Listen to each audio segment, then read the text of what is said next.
یہ کردار کی روشنی آگے بڑھتی گئی اور دشمنوں کو اور قاتلوں کو شربت پلانے کا سلسلہ جاری رہا۔ اسی نسل میں حضرت امام رضا علیہ السلام ہوتے ہیں۔ امام رضا علیہ السلام کو بادشاہ نے قید کر لیا، کیونکہ جب کسی بادشاہ کے خلاف کوئی حق والا اٹھا ہے تو چاہے یزید بادشاہ ہو چاہے کوئی اور بادشاہ ہو، سب سے پہلے اس نے حق کی آواز دبانی چاہیے۔ اور یہ بھی تاریخ گواہ ہے کہ حق بولنے والا یا تو کوئی اولاد علی ہوا ہے یا اولاد علی کا چاہنے والا ہوا ہے۔ کل کربلا میں حسین تھا اور آج امام رضا کی شکل میں حسین کا بیٹا امام رضا علیہ السلام جب حکومت کی پالیسی کے خلاف کھڑا ہوتا ہے تو قید میں ڈال دیا جاتا ہے، مگر کردار کبھی نہیں بھولتا۔ کیا ہوا کہ ایک بار بادشاہ کو ایک ناسور پیدا ہو جاتا ہے، ایک پھوڑا نکلتا ہے، ایسا پھوڑا نکلتا ہے کہ کسی کل چین نہیں ہے، اور طبیبوں نے جواب یہ دے دیا کہ بھائی اب ان کو دوا کی نہیں دعا کی ضرورت ہے۔ ابھی ہوتے ہوتے خبر قید خانے تک پہنچ گئی۔ کردار دیکھیں علی کا، قید خانے تک جب پہنچی تو تمام قیدیوں میں خوشی کی لہر دوڑ گئی کہ اب بہت جلد بادشاہ مر جائے گا اور ہم سب آزاد ہو جائیں گے۔ مگر یہ علی کا کردار تھا کہ سب خوش ہو رہے تھے مگر امام اپنے دل میں پریشان ہو رہے تھے۔ اولاد علی وہی تو ہے کہ جو دشمن کی پریشانی سے ہی پریشان ہو جائے۔ اسی کا نام تو معصومیت ہے۔ ہم وہ ہے کہ جو اپنے بھائی کی تکلیف میں بھی خوش ہوتے ہیں، اور وہ اولاد علی ہوتی ہے کہ جو دشمن کی تکلیف میں بھی ناخوش ہوتی ہے۔ حضرت گرامی، آپ نے چوبدار سے کہا کہ جاؤ یہاں آؤ، جا کر کے اس بادشاہ سے کہہ دینا کہ مینڈے کی مینگن جو اس کے کھر کے نیچے کچلی ہوئی ہو، اس مینگن کو اگر بادشاہ اپنے لعاب میں اپنے تھوک میں ملا کر کے اگر اپنے ناسور پر باندھ لے تو وہ ٹھیک ہو جائے۔ دوائی بتا رہے ہیں دشمن کو۔ وہ شخص جاتا ہے، جا کر کے کہتا ہے کہ حضور ایسے ایسے بتایا ہے امام نے، تو وزیر کہتا ہے حضور کر مت لینا، کوئی ایسی ترکیب بتائی ہوگی جس سے آپ اور جلدی مر جائیں۔ تو جانتے ہو بادشاہ کہتا کہ نہیں، وہ جھوٹ نہیں بول سکتے، میرے مولا سے مسلمان کا رویہ ہے۔ بھائی آل بھی باقی رہی، قرآن بھی موجود ہے، آنکھ خیموں میں لگی لیکن جلا کچھ بھی رہی، میرے مولا سے مسلمان کا رویہ ہے عجیب، جانتا سب کچھ ہے لیکن مانتا کچھ بھی نہیں۔ جانتا تھا جھوٹ نہیں بولتے، باندھا گیا، ناسور ٹوٹ گیا، وہ ٹھیک ہو گیا، اور پھر اس کا کردار دیکھو۔ ٹھیک ہونے کے بعد انسانیت تو یہ تھی کہ جا کر کے قدموں پہ گر جاتا، ان کو قید سے رہا کر دیتا، ان کی ہر بات مانتا نہیں، اور نئی نئی ترکیبیں سوچ رہا ہے۔ وزیر سے پوچھتا یار یہ بتا میں امام کو اپنے راستے سے ہٹاؤں کیسے، ماروں کیسے؟ تو وزیر بولا کہ زہر دے دو۔ تو بادشاہ نے کہا کہ یہ فارمولہ پرانا ہو چکا ہے، شخص سیدھا میرے اوپر جائے گا اور پبلک بغاوت اتر جائے گی، کوئی ترکیب ایسی بتا کہ سانپ بھی مر جائے اور لاٹھی بھی نہ ٹوٹے۔ تو وزیر کہتا ہے ایک کام کرو، تم کیسے نہ کیسے امام کو بھوکے شیروں کے ایک بیڑے کے اندر پہنچا دو، اور شیر بھوکا ہوگا وہ انہیں کھا جائے گا۔ آپ یہ بہانہ لے دینا کہ نامعلوم شیر کو بھوکا کس نے چھوڑ دیا، کیونکہ شیر کی یہ فطرت ہوتی ہے کہ اگر وہ بھوکا نہ ہو تو کسی کو نقصان نہیں پہنچائے گا، اسے کوئی چھیڑے نہ۔ تم یہ بہانہ لے دیو کسی نے بھوکا چھوڑ دیا تھا اور وہ امام کو کھا گئے، مجھے نہیں معلوم۔ اس نے کہا یہ بات تو یار کام، اس نے شیر منگوائے درجنوں، انہیں ایک باڑے کے اندر بھوکا رکھا گیا کئی دنوں تک، بالکل جب بھوک سے نڈھال ہو گئے تو پھر جا کر کے بادشاہ امام کی بارگاہ میں پہنچتا ہے اور جا کر کہتا ہے امام مجھے شیر پالنے کا شوق ہوا ہے۔ کہا تو پال لے۔ کہا مجھے پہچان نہیں ہے کہ شیر اچھے نسل کے کون سے ہوتے ہیں، آپ بتا دو۔ کہا شیر کہاں پر ہے؟ کہا فلاں جگہ پر باڑے میں ہیں گے۔ کہا چلو۔ امام آگے آگے، بادشاہ اور اس کے ساتھی پیچھے پیچھے، جال کا ایک باڑا لگا ہوا تھا۔ امام باڑے کے بعد جا کر کے دروازے کے اندر قدم رکھتے ہیں، دروازہ کھولتے ہیں، بادشاہ دروازے پر رک جاتا ہے، امام آگے بڑھتے ہوئے آواز دیتے ہیں بادشاہ آتا کیوں نہیں ہے؟ کہا حضور پہلے آپ جا کر بتاؤ اچھی نسل کے شیر کون سی، میں تو اس کے پاس جاؤں گا، مجھے ڈر لگ رہا ہے ایسے۔ امام نے کہا اچھا تو یہیں پر رک، میں بتاتا ہوں تجھے کہ اچھی نسل کا شیر کون سا ہے۔ آپ بھوکے شیروں کے باڑے میں گھس گئے۔ شیروں نے کئی دنوں کے بعد بھوکے رہنے کے بعد ایک آدمی کو دیکھا اور بھوکے ہونے کی وجہ سے اتنی تیز دوڑ کر دہاڑتے ہوئے، آنکھیں لال لال، آنکھ غصے میں شرابور ہو کر کے امام کی طرف کو جھپٹے، مگر تاریخ کائنات نے یہی دیکھا کہ وہ شیر جو بھوکے تھے، وہ شیر جو غصے میں تھے، وہ شیر جو خیز میں لال لال آنکھیں کیے ہوئے امام کی طرف دوڑ رہے تھے، اور آنکھ تاریخ کے بتاتے ہیں کہ وہ تمام کے تمام شیر آتے ہی امام کے قدموں پر گر گئے۔ امام کے قدموں کو چاٹنے لگے۔ حضرت امام رضا علیہ السلام پیچھے مڑ کر باڑے پر کھڑے ہوئے بادشاہ سے کہتے ہیں اے بادشاہ یہ سب کے سب شیر اچھی نسل کے ہیں، انہیں سب کو پال لے۔ بادشاہ کہتا ہے آپ کیسے کہہ سکتے ہیں کہ یہ اچھی نسل کے ہیں؟ تو امام کہتے ہیں ہاں جو اچھی نسل کا ہوتا ہے وہ آل رسول کے قدموں میں پڑا ہوتا ہے۔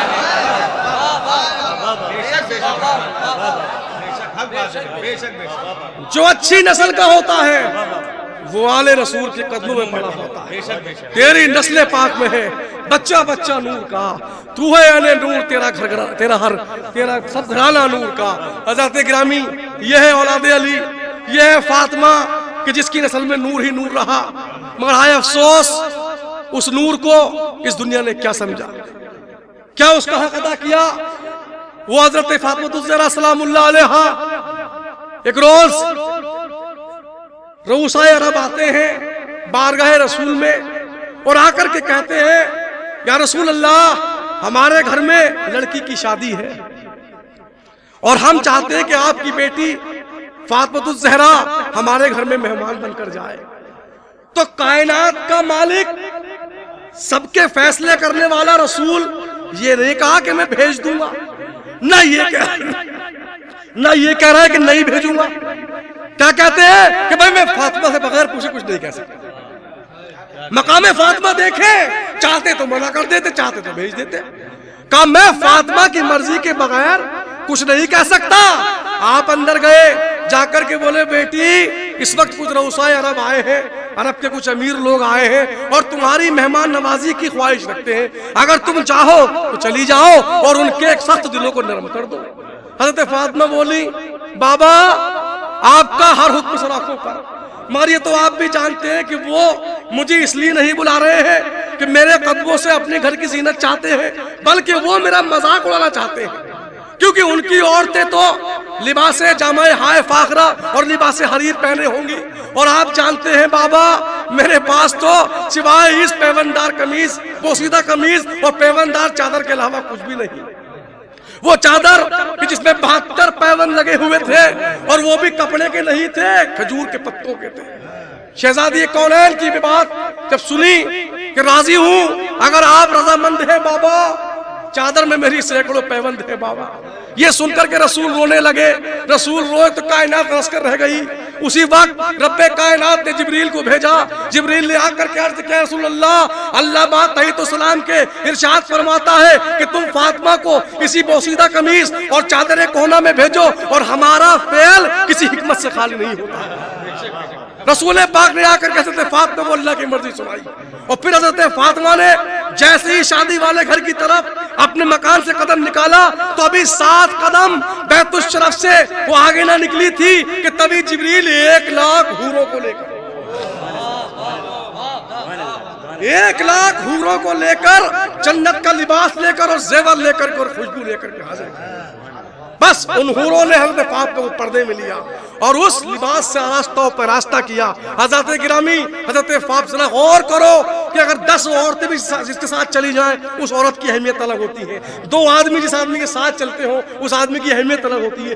1,00,000 حوریں جس شہزادی کے ساتھ چل رہی ہو، اور اس دنیا میں وہاں پر مذاق بنانے کے لیے یہودیوں کی عورتیں کھڑی تھی کہ بھئی اب محمد کی بیٹی آئے گی پھٹے ہوئے کپڑے پہن کر، ہم اس کا مذاق اڑائیں گے۔ مگر عورت کی ایک فطرت ہوتی ہے کہ وہ اپنی آپ سے خوبصورت چیز دیکھ کر کے یا تو جل جاتی ہے یا اس کی کنیز بن جاتی ہے۔ اب انہوں نے جو حضرت فاطمہ کی حالت دیکھی تو وہ بجائے جلنے کی چیز اتنی اچھی لگی کہ وہ کنیز بن گئی، اور کنیز بن کر کے پیچھے پیچھے گھومنے لگے۔ حضرت گرامی حضرت فاطمہ کے اندر لباس میں جنت کی خوشبو پھیلی ہوئی تھی۔ جنت کی خوشبو جیسے ہی چاروں طرف مکان میں مہکی تو اس خوشبو سے لوگوں کو غش آنے لگا، اور دلہن پر تو ایسی غشی طاری ہوئی کہ وہ اسی عالم مدہوشی میں مر گئی۔ اسی عالم مدہوشی میں وہ دلہن کیا ہوا؟ مر گئی۔ اب بس وہ خانہ شادی خانہ ماتم بن گیا، وہ خانہ ماتم بن گیا، غم قدہ بن گیا۔ حضرت فاطمہ بات وہی ہے، جانتی سب تھی کہ یہ میرے دشمن تھے، مگر بات وہی تھی، کردار رسول تھے۔ دشمن کی تکلیف پہ تڑپ پر رہ گئی، تجدید وضو کیا، وضو نہیں کیا، تجدید وضو کی، دوبارہ وضو کیا، بغیر وضو کو نہیں رہتی، تجدید وضو کی، مصلی بچھایا، 2 رکعت نفل نماز پڑھی، اور جیسے ہی دستے دعا بلند کیے ہیں اور دعا کرنے شروع کی ہے، اے میرے مالک و مولا، اے میرے مالک و مختار، دیکھ سن، تجھے واسطہ محمد و علی کا، واسطہ محمد و علی کا، تو اس عروسہ کو زندہ کر۔ ابھی دعا اختتام پر نہ پہنچی تھی کہ وہ عروسہ، وہ دلہن ایک دم سے اٹھ کر بیٹھتی ہے، زندہ ہوتی ہے، اور اٹھ کر کے کہتی ہے الصلاۃ والسلام علیک یا بنت رسول اللہ۔ بے شک پیارے بزرگوار محمد مصطفیٰ آپ کے نبی برحق ہے اور شوہر آپ کے امیر برحق ہے، اور اسی وقت لا الہ الا اللہ محمد رسول اللہ پڑھ کر مشرف اسلام ہو گئے حضرت گرامی۔ اور اتنا ہی نہیں، 700 مرد اور عورتیں اسی وقت مسلمان ہو گئے۔ پھر حضرت فاطمہ الزہرا سلام اللہ علیہ پر زر و جواہر نثار کیے، انعامات دی، بہت سارے انعامات دیے، اور ایک چھوٹی سی کم سن کنیز ایک بچی حضرت فاطمہ کو نظر دی کہ اس بچی کو لے جاؤ کہ یہ تمہاری خدمت کیا کرے گی۔ حضرت فاطمہ اس بچی کو لے کر کے بارگاہ رسول میں آئی، رسول بڑے خوش ہوئے، اور انہوں نے اس بچی کا نام ام حبیبہ رکھا، ام حبیبہ رکھا۔ حضرت گرامی، ام حبیبہ نے بچپن میں امام حسن، امام حسین، زینب اور کلثوم کے ساتھ پرورش پائی۔ کیا نصیب تھا ان کا کہ جو پنجتن کے جھرمٹ میں رہی، پلی بڑی۔ حد تو یہ ہے کہ حضرت فاطمہ اتنا پیار کرتی تھی ان سے کہ جب آپ نے پردہ فرمایا تو جیسے اور بچوں کو حضرت علی کے حوالے کیا تھا، ایسے ہی ام حبیبہ کو بھی ان کے حوالے کیا کہ اس کا خیال رکھنا۔ اور حضرت علی کو بھی اتنی محبت تھی کہ جب آپ مدینے سے کوفے گئے تو ساتھ لے کر گئے۔ اب حضرت ام حبیبہ جوان ہو چکی تھی تو حضرت علی مولا کائنات علیہ السلام نے ان کی شادی کوفے میں ابن حارث کے ساتھ کر دی۔ اب حضرت گرامی، حضرت علی علیہ السلام کی مسجد میں شہادت ہو گئی، اور مجاوران روضہ رسول یعنی حسن حسین اور حضرت زینب و کلثوم پھر مدینے کو واپس آ گئے۔ لیکن چونکہ حضرت ام حبیبہ کی شادی ہو چکی تھی کوفے میں، وہ وہیں پر رہ گئے۔ اچانک بچپن سے جو اہل بیت کے ساتھ پرورش پائی تھی، اور ایک دم جو ساتھ چھوٹا تو آپ راتوں کو بے چین رہا کرتی تھی، رویا کرتی تھی، تڑپتی تھی۔ حق تو یہ ہے کہ لوگوں سے مدینے کی خبریں منگا کر پوچھا کرتی تھی۔ جب حضرت امام حسن کی شہادت کی خبر جس دن سے آپ نے سنی، اس دن سے آپ نے بالوں میں تیل ڈالنا اور کنگھا کرنا چھوڑ دیا، اور اس دن سے آپ ہمیشہ یہ دعا کرتی تھی کہ بار الہ پنجتن میں اب ایک نام صرف حسین کا باقی رہ گیا ہے۔ دشمنوں سے اس کو دشمنوں کے شر سے حسین کو محفوظ رکھنا، مگر حسین حسن کی شہادت کو ابھی 10 برس بھی نہ گزرنے پائے تھے کہ حضرت امام حسین سے بھی زمانہ پھر گیا۔ نانا کے قبر سے جدا ہونے کے بعد چاہا کہ اللہ کے گھر میں جا کر کے قیام کر لے، عبادت الہی میں مشغول ہو جائے، مگر کوفے سے خط پہ خط آنے شروع ہو گئے، ظالموں نے وہاں بھی نہیں رہنے دیا، اور جب خط آئے تو آپ نے چاہا کہ کربلا میں جا کر کے چند قبروں کی زمین مہر لے کر کے یہاں پر رہنا شروع کر دے، مگر کیا ہوا آپ سب جانتے ہیں کہ کربلا کے اندر فوج پر فوج کی چڑھائی ہونے لگی، لاکھوں آدمی آ گئے، اور دوپہر تک حسین کا گھر بھی تباہ و برباد کر دیا۔ وہ حسین ابن حیدر کہ جو اپنے ساتھ فوج اور لشکر کو لے کر نہیں آیا تھا، وہ حسین کہ جو اپنے ساتھ میں ایک بڑی فوج نہیں بلکہ 6 مہینے کا اصغر لے کر آیا تھا، ایک سکینہ کو لے کر آیا تھا، حضرت کبریٰ کو لے کر کے آیا تھا، آج کربلا کے میدان میں سب کچھ تباہ ہو چکا تھا، اور جب تباہ ہو گیا تھا تو اس کے بعد ظالموں نے خیموں میں آگ لگائی تھی۔ حضرت گرامی، آپ سب جانتے ہیں کہ حضرت امام حسین علیہ السلام جو مدینہ چھوڑ کر آئے تھے، وہ صرف اور صرف اپنے نانا کی امت کی بقا کے لیے آئے تھے۔ حضرت گرامی دوپہر گزر چکا تھا، حسین شہید ہو چکے تھے، جس نے بچایا خلق کو دوزخ کی آگ سے، افسوس اس کی آل کے خیمے بھی جل گئے۔ جو رات ہوتا تو کچھ غم نہیں تھا مجھ کو، مگر جو رات ہوتی تو کچھ غم نہیں تھا مجھ کو، مگر میں لٹ رہا تھا اجالا بچا نہیں پایا۔ بستی کے سارے لوگ تو آتش پرست تھے، گھر جل رہا تھا اور سمندر قریب تھا۔ ادھر گلستان فاطمہ کا ایک ایک پھول بکھر چکا ہے، اور ادھر یزید یہ جشن فتح منا رہے ہیں۔ آفتاب کی تمازت بھی کم ہوتی جا رہی ہے اور شام غریبہ بھی نزدیک آتی جا رہی ہے. آگ برسانے والی دھوپ بھی غم حسین میں افسردہ ہو کر زرد ہو چکی ہے. آتش جو دھوپ کی تھی وہ افسردہ ہو گئی, لاشوں کا بوجھ تاکہ زمین مردہ ہو گئی. جناب زینب بھائی کی لاش کو کپڑے سے ڈھانپ کر خیموں میں واپس آ گئی ہے. ازواج حسین کا جو حال ہوا وہ بیان سے باہر ہے. ارے جن کا سہاگ اجڑ جائے, جن کی تمناؤں کا خون ہو جائے, جن کے بیٹے خاک کی ڈھیری بن جائے, جن کے شیر خواروں کے جھولے خالی ہو جائے, جن کی ہری بھری گودی خالی ہو جائے, جن کے سر کی ردائیں چھن جائے, ان کا درد کون بیان کر سکتا ہے؟ جن کی حرمت کا محافظ چلا جائے, جن کے سر کا دوپٹہ اتر جائے, ان کا حال کون بیان کر سکتا ہے؟ عصر کا وقت ہو چکا ہے. کوفیوں کے چند لٹیرے شمر کی مائیت میں آگے بڑھے, تمام اہل بیت کو ایک خیمے میں جمع کر کے باقی خیموں میں آگ لگا دی. آگ کے شعلے بلند ہو رہے تھے اور آل رسول کے دل ڈوب رہے تھے. شیطان کے ساتھی مال غنیمت اکٹھا کرنے میں مصروف تھے. وہ اس ارادے سے آئے تھے کہ حسین کے گھر میں, شبیر کے گھر میں بہت مال ملے گا, مگر وہاں تو اللہ کے نام کے سوا کچھ بھی نہیں تھا. فاطمہ کے بیٹے سے دنیاوی مال و منال کیا ملتا؟ مایوس ہو گئے تو کپڑے ہی اکٹھے کرنے شروع کر دیے. جناب سکینہ کے کانوں کی بالیاں کھینچنے لگی. بچی نے احتجاج کیا تو تھپڑ لگا دیا. ارے اس سے بڑھ کر ظلم و ستم کی داستان اور کیا ہوگی کہ قید میں حاتم طائی کی جو آئی دختر, قید میں حاتم طائی کی جو آئی دختر, خود اسے احمد مرسل نے اڑائی چادر. اور یہاں رسول کی بیٹی کو مسلمان خود تھپڑ مار رہے ہیں. اس سے بڑھ کر ظلم و ستم کی داستان اور کیا ہوگی؟ کتنے بے حیا تھے وہ ہاتھ کہ جو حسین کی بچی پر اٹھے, کتنے بے غیرت تھے وہ ہاتھ جو علی کی پوتی پر اٹھے, کتنا سنگ دل تھا وہ ملعون کہ جس شخص کا تماچا رخ سکینہ پر پڑا. ارے جس ہاتھ سے تھپڑ اٹھا, جس ہاتھ سے تھپڑ پڑا, وہ ہاتھ بد کردار تھا. عارض سکینہ کے نہ تھے, تاریخ کا رخسار تھا. اب ایک بیمار کی باری تھی. بے ہوش علیہ السلام کو شمر نے بال پکڑ کر پورے زور سے گھسیٹنا شروع کیا.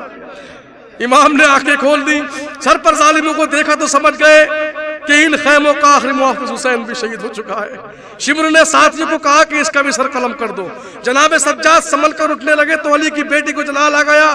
جناب زینب نے غیظ میں آ کر کہا, بے غیرت انسانوں کچھ تو شرم کرو, اب بیمار کو بھی قتل کر دو گے؟ آؤ پہلے ہمیں قتل کر لو, پھر اسے بھی قتل کر دینا. بات یہی تک پہنچی تھی کہ شمر آیا, کہ عمر سعد آ گیا اور اس نے سپاہیوں کو حکم دیا کہ اب لوٹ کھسوٹ ختم کر دو اور یہاں سے چلے جاؤ, اور شمر کا اور زین العابدین کا فیصلہ یزید پر چھوڑ دو. اب شام غریبہ آ چکی تھی, درد و علم میں ڈوبی ہوئی شام, خون شہیدہ میں لت پت شام, افسردہ اور نڈھال شام, لٹی پٹی اور کٹی پھٹی شام, تڑپتی اور بھڑکتی شام, اندھی اور کالی شام, غمگین اور المناک شام, گھٹی گھٹی چیخوں والی شام, دبی دبی آہوں والی شام, خون کے آنسو برساتی شام, جا سوزو دل دوش شام, سوزو گداز میں لپٹی ہوئی شام, فریاد کرتی ہوئی شام, نوحے سناتی ہوئی شام, مرثیے پڑھتی ہوئی شام, سنسان اور ویران شام, حیران اور پریشان شام, شام کالی شام, اندھی شام, خوف انگیز شام, بے ضیا بے نور و وحشتناک عبرت خیز شام, شام خونی شام, سونی شام, ظلمت بار شام, خون چکا خوریز خو انگیز اور خوخوار شام, قہر آگی ماتمی غمگی بلا اندوش شام, پر علم پر درد و پر غم پر نمو پر سوش شام, ڈوبتے سورج کی کاشے گرم سے لپٹی ہوئی, یوم عاشورہ کی لاشیں گرم سے لپٹی ہوئی. یزیدی اپنے مرداروں کو دفن کرنے کے بعد اپنے پڑاؤں میں شام فتح بنا رہے ہیں, اور خاندان رسول کی لٹی پٹی شہزادیاں ایک بیمار کے سرانے بیٹھی ہوئی حالت اظہار پر رو رہی ہیں. پیاسوں کو چوتھی رات ہو گئی ہے اور اب تو بھوک پیاس کا احساس ختم ہو چکا ہے. کہتے ہیں کہ غم کے وقت بھوک زیادہ لگتی ہے, مگر غم کی بھی تو کوئی حد ہوتی ہے. صبح عاشورہ آئی تھی تو ان پاک دامنوں کے ساتھ کتنے لوگ تسلیاں دینے والے تھے, مگر اب تو ایک بھی نہیں تھا. کون سہارا دیتا؟ کربلا کے دہشت ناک جنگل میں کون تسلی دینے آتا؟ اپنا وطن ہوتا, اپنا شہر ہوتا, اپنا گھر ہوتا تو کچھ ڈھارس بھی ہوتی، مگر یہاں تو نہ وطن اپنا، نہ شہر اپنا، نہ گھر اپنا۔ اگر گھر سے کوئی باہر گیا ہوتا تو اس کے انتظار میں وقت گزر جاتا، مگر یہاں کون آتا، کس کا انتظار کیا جاتا؟ علی اکبر کا۔ ان کا تو خون میں لاشا ڈوبا ہوا گرم ریت کے نیچے دفن ہو چکا ہے۔ عباس علمدار کا، ناموس محمد کے پہرے دار کا، مگر پہرے دار کی تو لاش کے بھی کئی ٹکڑے ہو چکے ہیں، اس کے بازو الگ کٹے پڑے ہیں، سر الگ کٹا پڑا ہے، سینہ الگ پھٹا پڑا ہے۔ پھر کس کے انتظار میں وقت کٹتا، کس کا راستہ دیکھا جاتا؟ قاسم کا۔ وہ تو علی اکبر کے پہلو میں تیروں اور تلواروں چھلی ہو کر دفن ہو چکا ہے، انہیں کسی کا بھی انتظار نہیں تھا اور نہ ہی کسی کو آنا تھا۔ ہاشمی شہزادے سوئے پڑے تھے، جناب عبد المطلب کے چھوٹے بڑے سب اللہ کو پیارے ہو چکے تھے، حضرت ابو طالب کی اولاد کٹ چکی تھی۔ ارے کربلا میں جتنے ہاشمی شہید ہوئے تھے وہ سب ابو طالب کی تو اولاد تھی، اور اس مقدس اولاد کے تو ٹکڑے بکھرے پڑے تھے۔ پھر سید زادیوں کا حال کون پوچھتا، ان کے غم کی کہانی کون سنتا، ان کا دل کون بہلاتا؟ وہ کس کو دیکھ کر غم کو غلط کر لیتی؟ اونو محمد کو، مگر وہ تو ماں کی فرما برداری کا حق ادا کر کے ریت کے نیچے دبے پڑے تھے۔ علی اصغر کو، وہ تو کوثر کے چشمے پر پانی پینے گیا ہوا ہے۔ کوئی نہیں، خدا کے سوا کوئی نہیں تھا جو اس لٹے پٹے خان ماں بربادوں کا حال پوچھتا۔ ہاں، ان کے سامنے تو ایک اور امتحان کھڑا تھا کہ ان عورتوں کو شہیدوں کی لاشوں کا پہرا دینا تھا، ان کی زندگی کا سہارا، ان کی تمناؤں کا مرکز، ان کے دکھوں اور دردوں کا دمداوا۔ حسین بھی نانا کے حضور میں پہنچ چکا ہے، اگر اس کا چہرہ ہی سامنے ہوتا تو زیارت کر کے کچھ سکون آ جاتا، مگر سر تو کوفیوں کے پاس تھا۔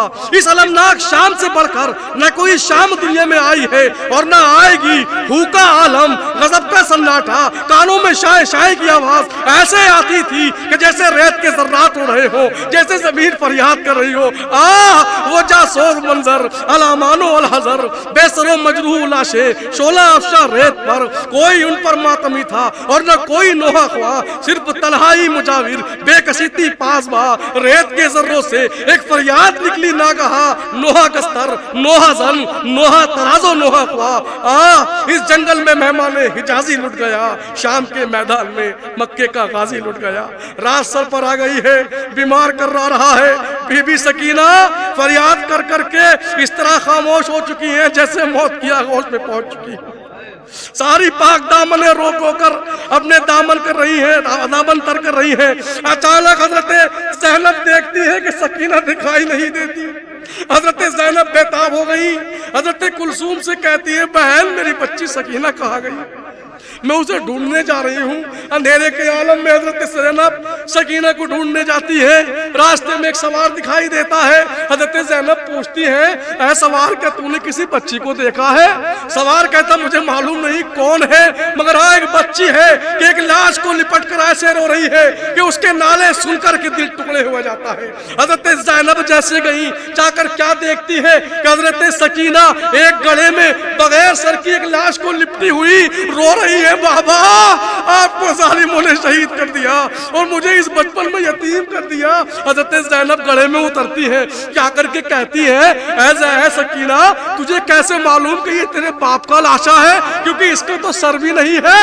پھر تو نے کیسے پہچانا؟ اس کے پر تو لباس بھی نہیں ہے، پھر تو نے کیسے پہچانا؟ سکینہ کہتی ہے پھوپھی اماں جب میں نے بابا کو خیمے میں نہیں پایا میں بیتاب ہو گئی، رو رو کر کے بابا کو ڈھونڈتی پھر رہی تھی، آواز دے رہی تھی بابا بابا مجھ کو بلا لو، اپنے پاس بلا لو۔ اے پھوپھی اماں جیسے ہی میں اس گڑھے کے پاس سے گزری تو میں نے دیکھا کہ اس بغیر سر کی لاش نے اپنے ہاتھ بلند کر کے مجھ سے کہا سکینہ ادھر آ کہ میں تیرا بابا حسین یہاں ذبح کیا ہوا پڑا ہوں۔ حضرت گرامی سکینہ ان کو لے کر آ گئی۔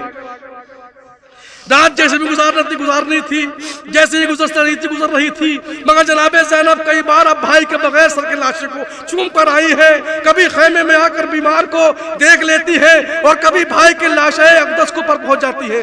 رات آدھی سے زیادہ ڈھل چکی ہے، چاند شہیدوں کی لاشوں کے چاند جیسے ٹکڑوں پر اپنی کرنیں نچھاور کر رہا ہے۔ جناب زینب نے ذرا دور ہٹ کر دو سائے دیکھے، آپ نے وہیں سے آواز دی آگے نہ آنا، ایک پردہ نشین اپنے بھائی کی لاش پر پہرا دے رہی ہے۔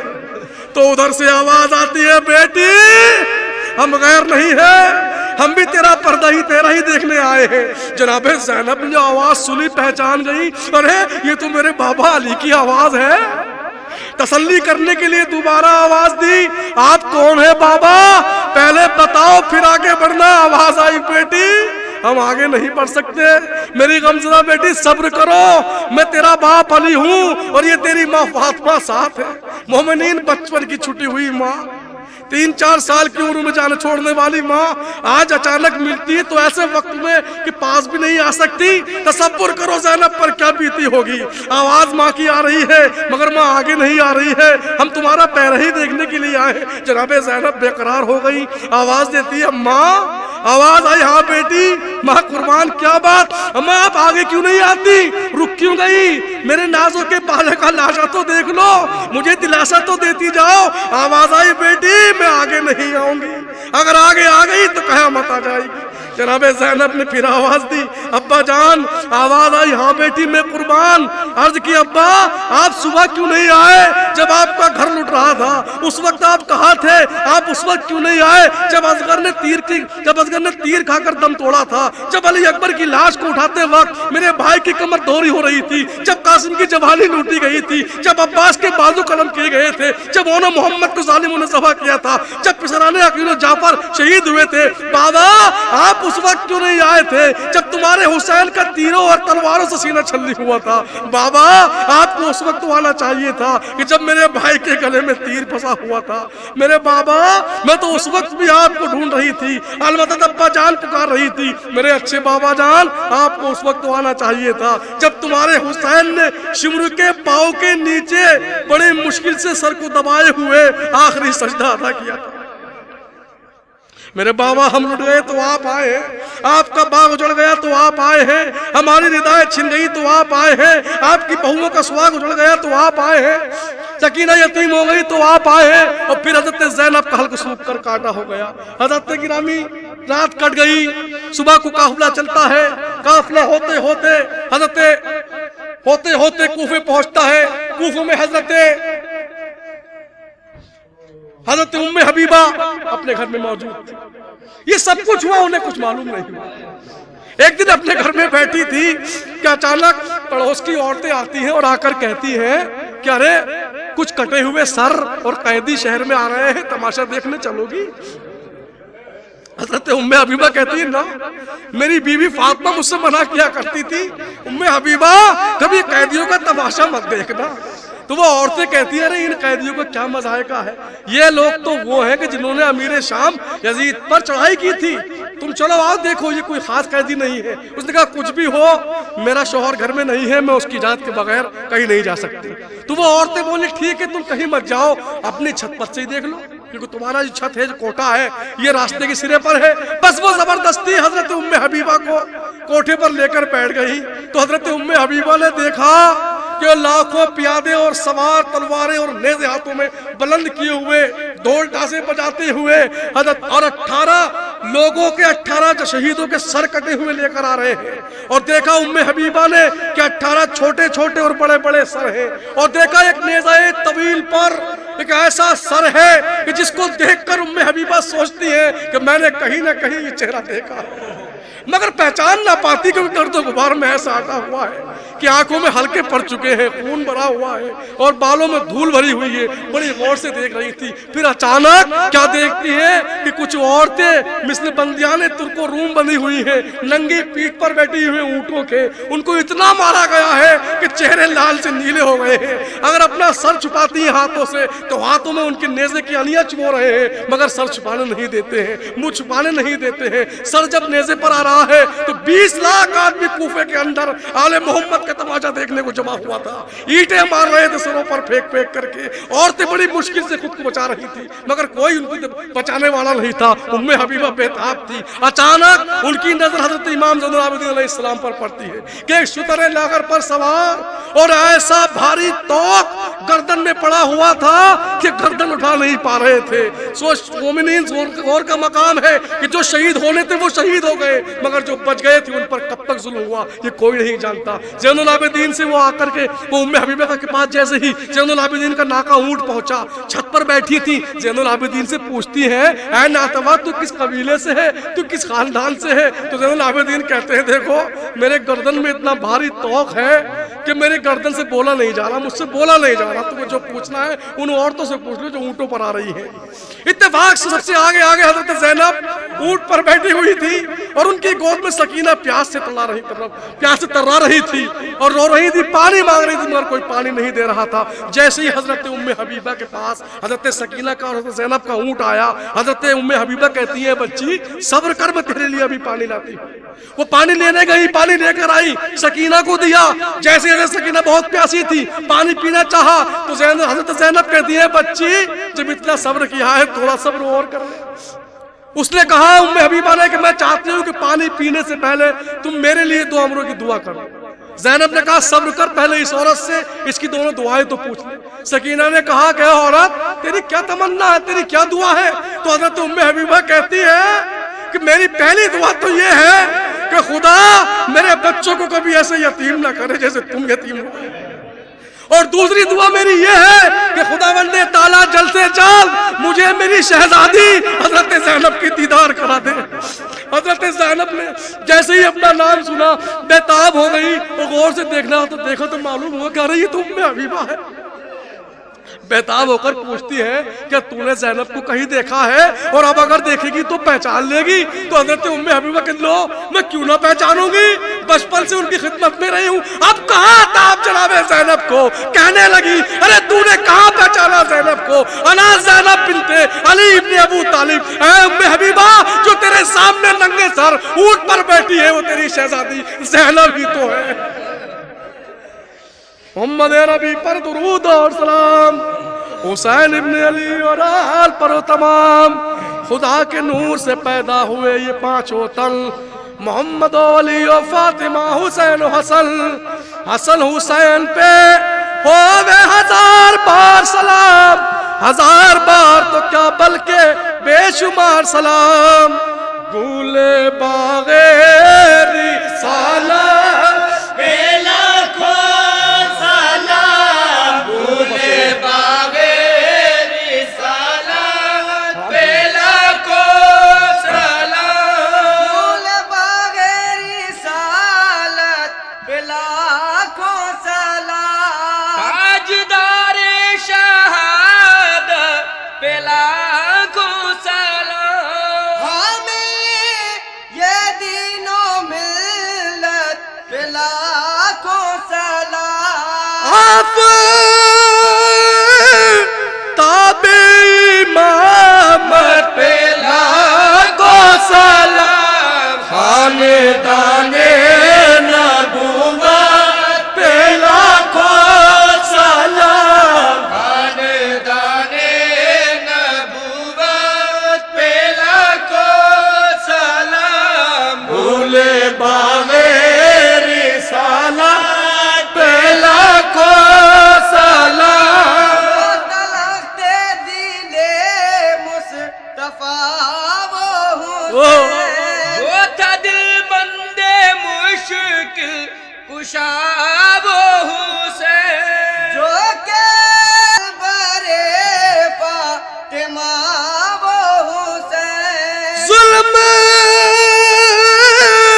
کی جس پہ تھی انتہا وہ حسین, اس کی پرنور صورت پہ لاکھوں سلام, اس کی پرنور صورت پہ لاکھوں سلام, گولے باغے رسالت پہ لاکھوں سلام. جان سے اپنی تھا دین پیارا جی نے, جس کی خاطر تھا ہر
دشتے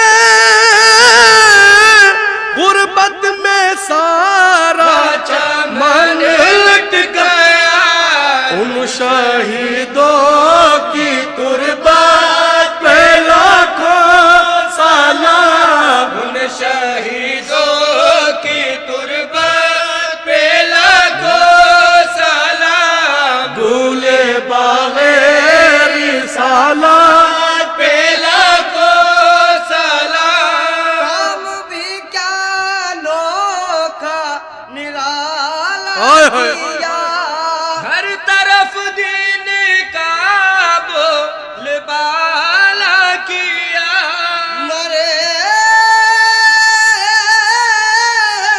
تبا سب رفیقوں کالا کیا، اپنے جلووں کا گھر گھر اجالا کیا، شمع حق و صداقت پہ لاکھوں سلام، شمع حق و صداقت پہ لاکھوں سلام، بھولے باغے رسالت پہ لاکھوں سلام۔ کربلا میں اوہ۔ تھی بس ایک جان حسین، اور ہزاروں ہی تھے دشمنان حسین، مٹے گئے حق پہ پیرو جوان حسین، صبر اور شکر تھا پاس بانے حسین، جان زہرا کی ہمت پہ لاکھوں سلام، جان زہرا کی ہمت پہ لاکھوں سلام، بھولے باغے رسالت پہ لاکھوں سلام۔ ہر مصیبت میں شکر خدا ہی کیا، صبر کو ہاتھ سے بھی نہ جانے دیا، جہاں فدا کر کے اسلام زندہ کیا، جس نے تیغوں کے سائے میں سجدہ کیا، اس کے شوق عبادت پہ لاکھوں سلام، اس کے شوق عبادت پہ لاکھوں سلام، بھولے باغے رسالت پہ لاکھوں سلام۔ مرحبا مرحبا عرض کرے وہ بالا، تیرا ثانی جہاں میں نہیں دوسرا، کیا بتائیں یہ بے دل ہے کیا مرتبہ، تیرے دامن میں صرف تیرا رسول خدا تا ابد تیری قسمت پہ لاکھوں سلام، ابد تیری قسمت پہ لاکھوں سلام، بھولے باغے رسالت پہ لاکھوں سلام۔ اللہم صلی علی سیدنا و شفیعنا و نبینا و حبیبنا و مولانا محمد وبرکاتہ۔ زر کی چاہت ہے جنہیں ان کو خزینہ دے دے، اور ہمیں کرب و بلا دے دے، مدینہ دے دے، بعد مرنے کے ملے سایہ دامان حسین، اور دنیا میں غم شاہ میں جینا دے دے۔ آج پھر تیر ستم ہم پہ چلے آتے ہیں، یا الہی ہمیں شبیر کا سینہ دے دے۔ سیر و تفریح کے اور کھیل کھلونوں کی جگہ آج کے بچوں کو تو صبر سکینہ دے دے، جو کہ بہ جائے فقط حق و صداقت کے لیے، قوم مسلم کو وہی خون پسینہ دے دے، جو کہ طوفان یزیدی میں نہ ڈوبا سلمان ہے، دعا رب سے ہمیں ان کا سفینہ دے دے، جب دم واپسی ہو یا اللہ لب پہ ہو لا الہ الا اللہ۔ ہمارے یوٹیوب چینل سے جڑنے کے لیے اشرفی میوزک سینٹر سبسکرائب کریں اور بیل آئیکن دبائیں تاکہ آپ ہماری ویڈیو سب سے پہلے دیکھ سکیں۔